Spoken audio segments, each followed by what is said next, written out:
اللہ تعالیٰ کی اگر ناراضگی ہے تو اس کا یہ سبب نہیں ہے کہ تم کو دولت نہیں دی گئی، بلکہ سبب کیا ہے؟ غور کیجئے. کلا، ایسا ہرگز نہیں. جو اس کی فکر تھی کلا سے نفی کر دی گئی. اور اس بات کس چیز کا کیا گیا؟ بل لا تکرمون الیتیم، تم یتیموں کو عزت نہیں دیتے ہو. اصل بات یہ ہے جو بات سوچنے کی ہے. اب قرآن کا یہاں اسلوب دیکھیے، میں قربان جاؤں قرآن کے اسلوب پہ.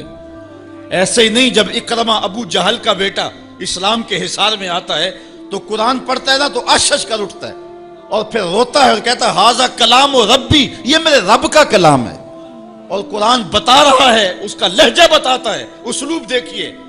بات غریب کو روٹی دینے کی نہیں کی گئی، غریب کو جو ہے وہ کھانا دینے کی نہیں کی گئی، اس کو کپڑے پہنانے کی نہیں کی گئی.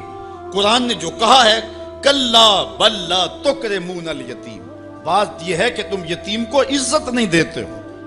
یتیم کو تم عزت کیسے دے سکتے ہو یہ تم جانتے ہو کہ اس کی تکریم کیسے کرنی ہے. تمہارے پاس یتیم کو پہنانے کے لیے کپڑا نہیں ہے، اس کو دینے کے لیے روٹی نہیں ہے، لیکن تمہارے سینے میں پیار تو رکھا ہوا ہے نا.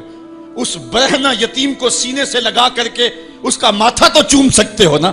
رب یہ نہیں دیکھتا روٹی کس نے دی، رب یہ دیکھتا یتیم کو پیار کس نے دیا. وہ یہ دیکھتا ہے کلا بل لا تکرمون الیتیم. معاملہ روٹی کا نہیں ہے. بچی ہوئی روٹی تو کتے کو بھی ڈالی جا سکتی ہے، کسی کو غریب کو دے دی تو یہ کون سا کمال ہے؟ جو دیگیں بچ گئی وہ مدرسے میں بھیج دی، یہ کمال کی بات نہیں ہے. وہ گندگی کے ڈھیر پہ بھی تو پھینکنی تھی، خراب ہو جاتی 2 گھنٹے اور پڑی رہتی. معاملہ یہ نہیں ہے، معاملہ تکریم کا ہے. اب وہ بھی سوچیں، عید آ رہی ہے، مینڈکوں کی طرح نکلیں گے سماجی رہنما اور سماجی کارکن. اخباروں میں تصویریں چھپیں گی، غریب عورتیں لائن میں لگی ہوئی ہیں، غریب مرد لائن میں لگے ہوئے ہیں، اور جو ہے وہ صاحب جو ہے وہ ایک ایک توڑا آٹے کا، ایک ایک تھیلا آٹے کا دے رہے ہیں، اور 10 جو ہے وہ فوٹوگرافر تصویر کھینچ رہے ہیں. اگلے دن 15 اخباروں کے اندر تصویریں لگی ہوئی ہیں.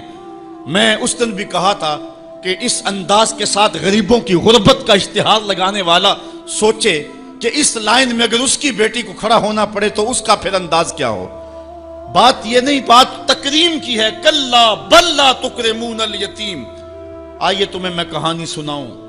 آقا کریم علیہ السلام جا رہے تھے عیدگاہ کو. راستے کے اندر ایک یتیم کھڑا تھا اور آقا کریم نے کہا کہ بیٹے آج تم یہاں کھڑے ہو. کہا فلاں غزوے میں میرا باپ شہید ہو گیا تھا، میری ماں کا سایہ بھی میرے سر پہ نہیں ہے، لوگ اپنے گھروں میں ہیں، میں کس دہلیز پہ جاؤں. اچھا انتظار ہو رہا ہے عیدگاہ میں. حضور نے یتیم کو سینے سے لگایا، گھر لے گئے اور سیدہ فاطمہ سے کہا کہ جس طرح کا لباس حسنین کو پہنایا ہے اس کو بھی پہناؤ. اللہ اکبر. اور اس کو کھانا کھلایا اور سب کچھ اس کی تکریم کرنے کے بعد حضور نے پھر جو ہے وہ اس کو عزت دینے کے لیے، اس کی تکریم دینے کے لیے حضور علیہ السلام نے اس کو فرمایا اما ترضى ان محمدن ابوکا، بیٹے کیا تو پسند نہیں کرتا کہ محمد تیرا باپ لگے؟ وعائشہ تا امو کا، اور عائشہ تیری ماں لگے. وفاطمہ بنت محمد اختو کا، اور فاطمہ تیری باجی لگے. اس نے کہا یہ اعزاز مل جائے تو مجھے اور کیا چاہیے. تو کہا آج کے بعد یہ رشتے تیرے ہوئے. ایک انگلی سے حضور نے حسنین کو تھاما ہوا ہے اور دوسری انگلی سے اس یتیم بچے کو تھاما ہوا ہے. جب حضور عیدگاہ کی طرف بڑھ رہے ہیں تو اور بچے بھی اپنے ماں باپ کے ساتھ جا رہے ہیں. وہ بچہ زبان حال سے کہتا ہے تھا تو یتیم، آج یتیمی کا مزہ ہی نہیں آ گیا ہے کہ حضور کی انگلی تھام کے جا رہا ہوں. تو یتیم کی تکریم کا مسئلہ ہے، اس کو عزت نفس دینے کا مسئلہ ہے. یتیم کو لوگوں کے اندر کھڑا کر کے اس کو اعزاز دیتے ہو، وہ اعزاز نہیں ہے، وہ رسوائی ہے. مجھے 1 سال قبل ایک ایسی تقریب میں لوگ کھینچ کر کے لے گئے جہاں وہ آج کل اجتماعی شادیوں کا رواج ہے.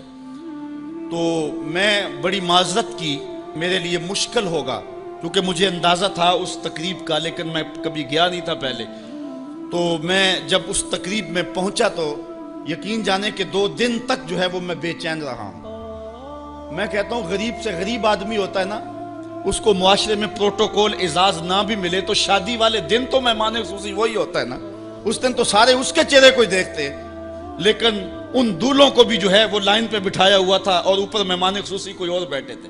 میں نے کہا یہ بیچارے مسکین آج بھی مہمان خصوصی نہیں ہیں، آج ان کی زندگی کا اہم دن ہے اور آج بھی اتنے لوگوں کے سامنے اشتہار لگایا جا رہا ہے یہ غریب لوگ ہیں، اور دلہنوں کا بھی اشتہار لگایا جا رہا ہے یہ غریب بچیاں ہیں. اور پھر کیا ان کے چہرے پہ کوئی مسرت کے آثار تھے اور نہ ان بیٹیوں کے چہرے پہ کوئی مسرت کے آثار تھے. تو لوگ خوشی بانٹنے چلے ہیں لیکن غموں میں اضافہ کرتے چلے گئے.